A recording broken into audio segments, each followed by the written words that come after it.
revolutionizing the way women grow, work, live, and lead. Engaging interviews, insightful book reviews, and timeless gems to aid the modern woman in excelling personally and professionally. Hosted by the multi-passionate Tabitha D. James, Unleash the podcast not only empowers listeners, but also equips them with applicable action-based resources for daily life. Hey friends, and welcome to this week's episode of Unleash the podcast. Boom, boom, boom, boom. We have an interview. Yay, yay, yay, yay, yay. I know you've been enjoying the timeless gems, but it's about that time to have someone else on. So I got a chance to catch up with my pal AJ. We're new buds, okay? And she transparently dives into the way she went from Wisconsin to Miami to Illinois, back to Miami, and to some other places along the way, pivoting and working and learning about herself. She even took a break and did some science fiction writing and deep diving into who she is as a person. So I want you to take the time, engage with this interview, listen to this interview, learn from this interview, and realize and recognize where there are some breaks needed in your own life, or where you might be at a place of, you know what, I need to move somewhere else for another level of exposure. Super excited. Wife, mom, doctoral candidate, awesome person, unleashing greatness in her corner of the world. Right before we get into this interview, I want to let you know to mark your calendars. Mark those calendars, friends. We are doing an Unleash live recording at Converse Space in Columbia, South Carolina on April the 9th. Doors will open at 6 p.m. Eastern Standard Time.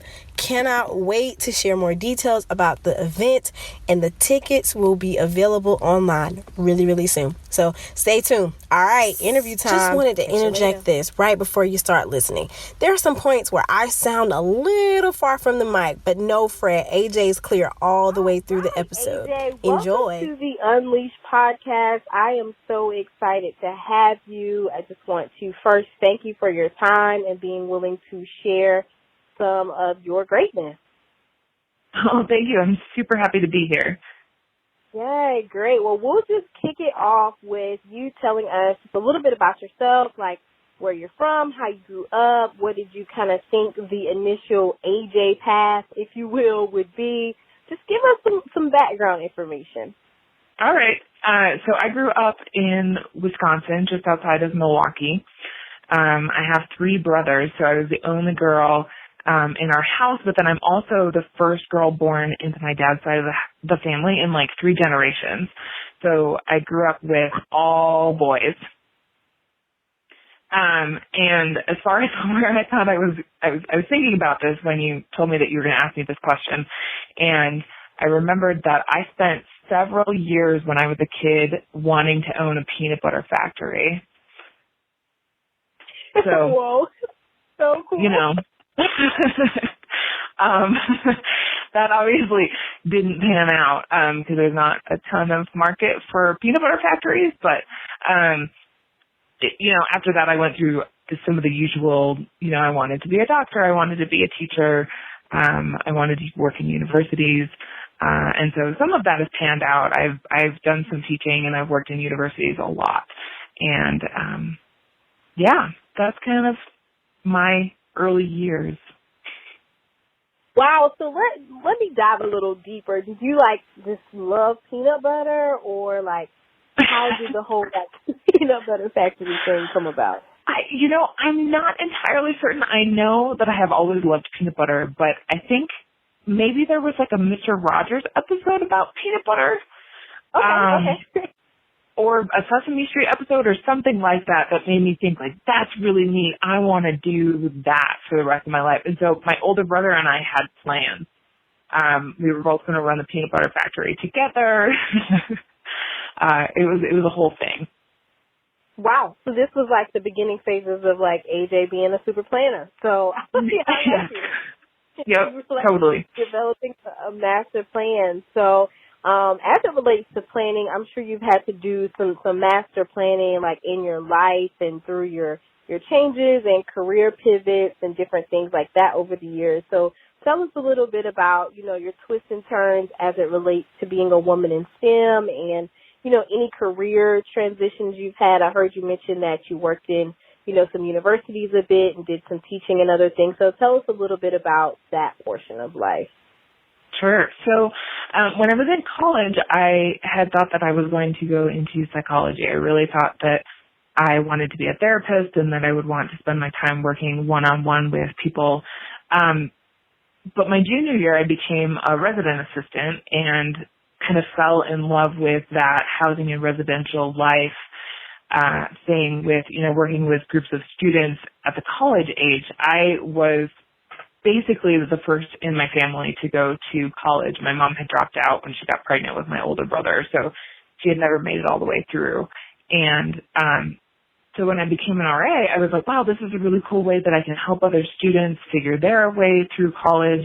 And so maybe this is something that I want to do. And so I went on to get my master's degree in higher education administration. And I did that in Miami, Florida, at Florida International University, because I wanted to get a culture shock.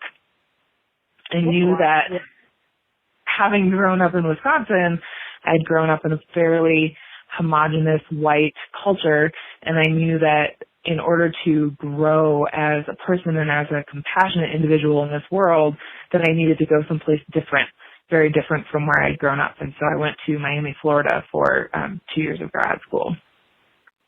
And then I spent the next 10-ish years at various colleges and universities across the U.S. So Florida International is a minority-serving institution. It's a Hispanic-serving institution.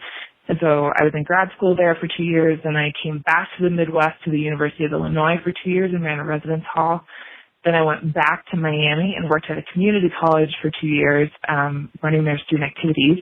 And then we moved to Colorado, and I worked at a small engineering university. And that was where I really fell in love with STEM and students who are in STEM. And after I left that university, I went and spent a summer writing fiction to just kind of decompress and do my own thing for a little while. And then I got this fantastic job at the National Center for Atmospheric Research, and that's where I've been for the last 4 years. So planning, yes, but also some happenstance along the way. Right. Wow. So, yeah, definitely some, life ebbs and flows that happen there. So, how cool. I moved to South Florida for grad school, too. So, I went to FAU. Oh, yeah. Yeah, and I, too, needed a culture shock. We did a little preliminary chat before we got on talking about, I live in, rural South Carolina, the middle of nowhere. And then I left to go to college, but I went just an hour, give or take, down the street, which it was definitely bigger than my small town, but moving to South Florida was ooh, cultureshock.com. Yeah. So yeah, it's a very interesting place. It's very different than I think anywhere else in the U.S. Yeah, right. And you can allude to that because you've lived a few different places. So how does, kind of with that being said, how does the diversity and leadership play into who you are and what do you believe? And did being in South Florida do something to you for that, or was it the ebbs and flows of everything combined? Just give us some of that. So I've actually been doing work on diversity and inclusion issues since the 7th grade. Wow. There was there's an organization in my hometown that does presentations called Differences Gotta Have 'Em, and it's a series of skits that they do in elementary, middle, and high school, and it's all about accepting people's differences and celebrating the things that make us unique and valuing that. And I was doing that work as obviously volunteering when I was in middle and high school. So I've kind of always been working on diversity and inclusion issues. It's just kind of been a thing in my life. When I went to grad school was when it really kind of combined into diversity plus leadership. And the way that happened is that my first year I was in the orientation and commuter student services office. And they didn't quite know what to do with me, and I didn't I was too young of a professional to be able to know how to advocate for myself or know how to ask for things to do. And so what I did instead was went and found other cool things that I could do on campus. And having gone to the University of Wisconsin, I was expecting that there would be services for LGBT students on campus because that's a very big part of the student life at Madison. And to be honest, one of the stereotypes that I had about Miami was that there were lots of gay people there because I didn't know very much about Miami before I moved there, but that was something that had made it through the media. And so I was expecting lots of LGBT students doing lots of stuff on campus, and that wasn't the case when I got there. And so I ended up spending my second semester on campus working with a student organization to petition the administration to create an LGBT services graduate student position. And my second year I spent spinning up that program. And so that was really where I started to learn about ways that I could be a leader within diversity and inclusion. And started to really, learn about my leadership style because I was working with these groups of students, but I was also leading the administration in a place that they didn't really understand and they weren't familiar with. And so I think grad school was really where I started to explore the intersection of those two things. Wow. And that's just so unique that, coming from Wisconsin and being able to journey on and being able to connect the dots, right, that you were doing this diversity and inclusion work like in the 7th grade, right? And so years later, being able to professionally articulate how that experience umpteen years ago played into who you are now as a professional. That's pretty inspiring. Wow. Well, thank you. Yeah, it is. And so I'm going to jump around a little bit and ask, what, if anything, would you say inspired you to pursue this path that you're currently trotting? Well, so the position that I currently have is a very interesting one. When I took my summer off from working in universities and just kind of chilling my heels and figuring out my life, running a half marathon, that kind of soul searching stuff. I wasn't looking for another job. I was just kind of cruising and resting. And I happened to check my email one day, and I happened to have an email from LinkedIn that said there was this position for a diversity, education, and outreach specialist at NCAR in the supercomputing lab. And supercomputing is computers that are the size of a room. They're massive computers that they use to study climate and weather.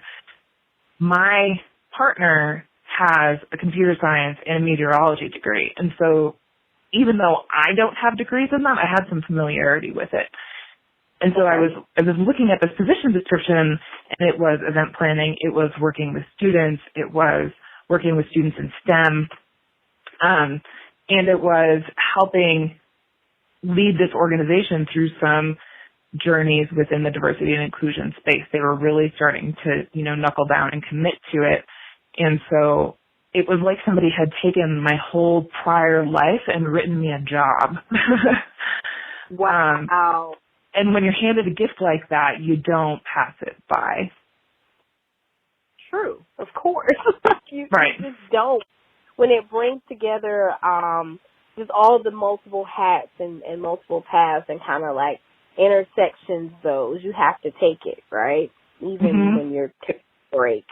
That is so awesome, and it really speaks to one of those things that I think a lot of people end up and forget to take that break or don't even know that you can do that, right? Taking a break to just get life, right? And do some fun things and try some things. And I don't know, and I won't ask unless you want to share how old you were when you decided to do that, but it's just, I feel that it's a very critical thing to do because oftentimes society pressures us to think that we're supposed to just have it all together and know all the things and how they're all supposed to overlap.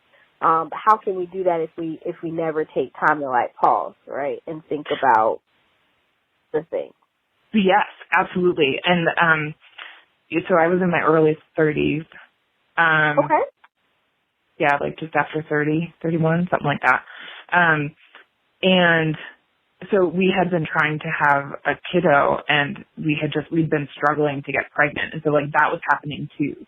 So I got to this point where like I knew that I needed to leave my job. We were having trouble getting pregnant. I was so stressed out. I was so exhausted.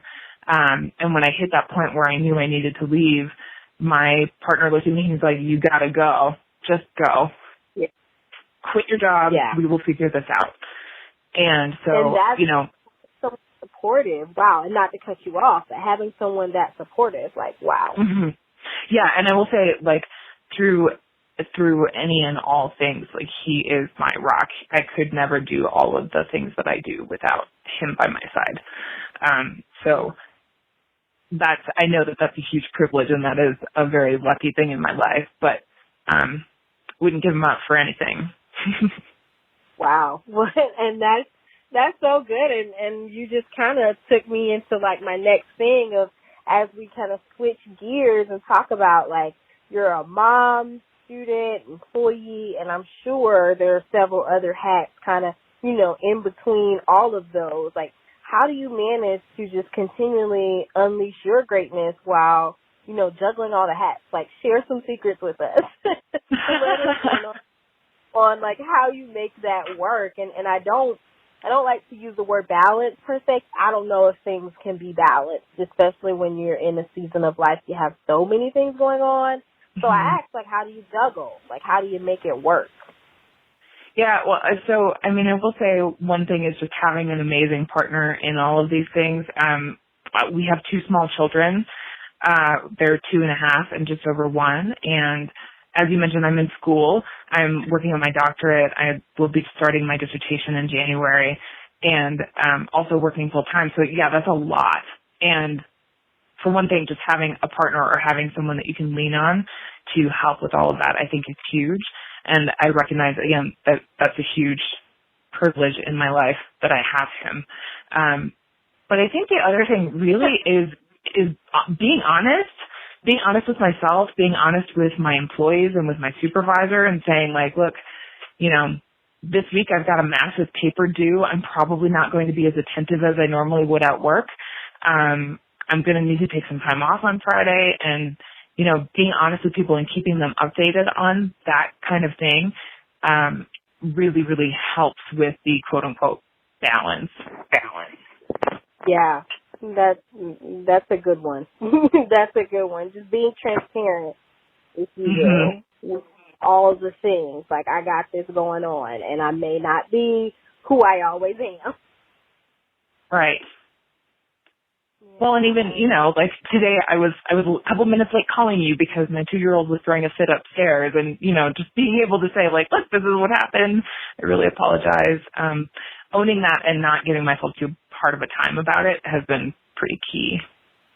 Yeah, that's good too. And not just being honest and moving forward and hoping that the person on the other end of your honesty will accept it, but if they won't, you've given yourself the closure, if you will, because I'm not sure if in your life you've ever tried to be like a perfectionist, if you will, like get all the things done and get all the things right and be on time and be like some sort of superhuman, but we're not robots, like we're humans.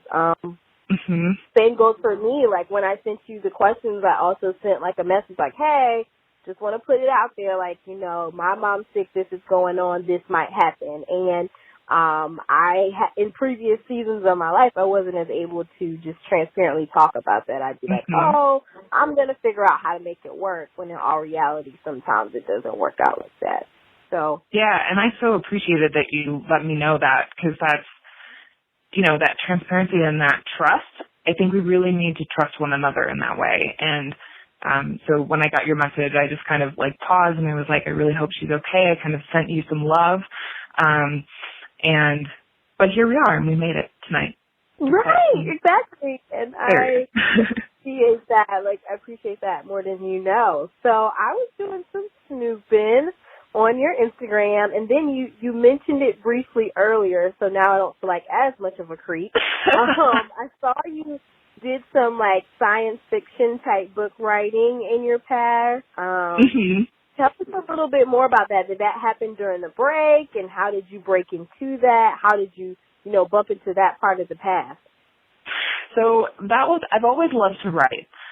Always my whole life. I have tons of tiny little notebooks that I wrote terrible poems in when I was in like first grade. Tens of them. I have tons and tons of them. And so I have a good friend, Dan. I have a co-author for that book, and Dan likes to give away really interesting party favors for his birthday every year. And the year of the Mayan apocalypse, he decided he wanted to have an apocalypse-themed birthday party. And for whatever reason, he decided that he wanted to give everybody a choose-your-own-adventure apocalypse novel as a party favor. And so he called me and he's like, hey, I know you like to write. Do you want to write a book with me? So I was like, absolutely, why not? That sounds great. When do you want to do this? And he's like, well, I need to get it to the printer in about 2.5 weeks, so we need to start writing tonight. So we wrote the whole book in like 2.5 weeks. He gave it out to all of our friends at his birthday party, and the feedback from our friends was, this is amazing. Please tell us you're actually going to publish this. And so we put it through several more rounds of editing and self-published it on Amazon. We have it on, you can get it in paperback or in Kindle format. So that was a couple years prior to my break. So when I took the break, I was like, I really loved doing that. Maybe that's something that I should be doing full time rather than this, working for the man in the university. And, so that summer that I took off, I did actually we wrote like 2/3 of another book before life kind of swept in and took us away from those projects. So, it was kind of a whirlwind thing, kind of fell into it, but also fell in love with it along the way. I still would like to get back to writing fiction, but that's going to have to wait until after my dissertation's done. Yeah, you can't write anything right now. No. You cannot write anything right now except your dissertation. That's all you can do. And I'm super happy for you in doing that, and taking that step. Also, I know having a great partner is helping you. Well, I know that from our conversation, but your drive, in this season is like to be commended also, because with all of the things going on, you can be like, I'm not writing anything, and put the dissertation off. So super, super happy for you and all of those things. So if you could get in what I like to call the Tiny Tab time machine and to go back to your teenage self. I work a lot with teens, and so I love getting just messaging from adults who have, just been through the ebbs and flows of life and might have something amazing to share. That, what would you say to your teenage self? And you can pick whichever portion of your teenage years that you would say this to, but what is something you would tell yourself? I think I would say don't underestimate yourself. I think there were a couple years there in my teenage years where we had, some family drama going on, and I was getting some messaging from teachers that, girls aren't supposed to do math and girls aren't supposed to do science and those kinds of things. And I would say, don't underestimate yourself. If you know that you're excited about something and you know that there's something that you care about and that fills your heart, you need to pursue that thing with everything you've got. Because you never know what amazing things are going to come out of chasing those dreams. Wow. That's good. That was a good one, AJ. That was really good, because life can throw some things and some people at you to make you subconsciously or unconsciously, if you will, just down yourself, right? And put yourself into a box that never really existed, but you kind of put yourself in it because of, other people's implied fears and opinions. So that's a solid one. Don't underestimate yourself. I like that. I'll share that. Well, AJ, I thank you so much for, taking time out to do this interview and sharing some insight about your story and your life and how you've juggled and managed things. I don't take it for granted, and I really appreciate you for just unleashing your greatness every day in your corner of the world.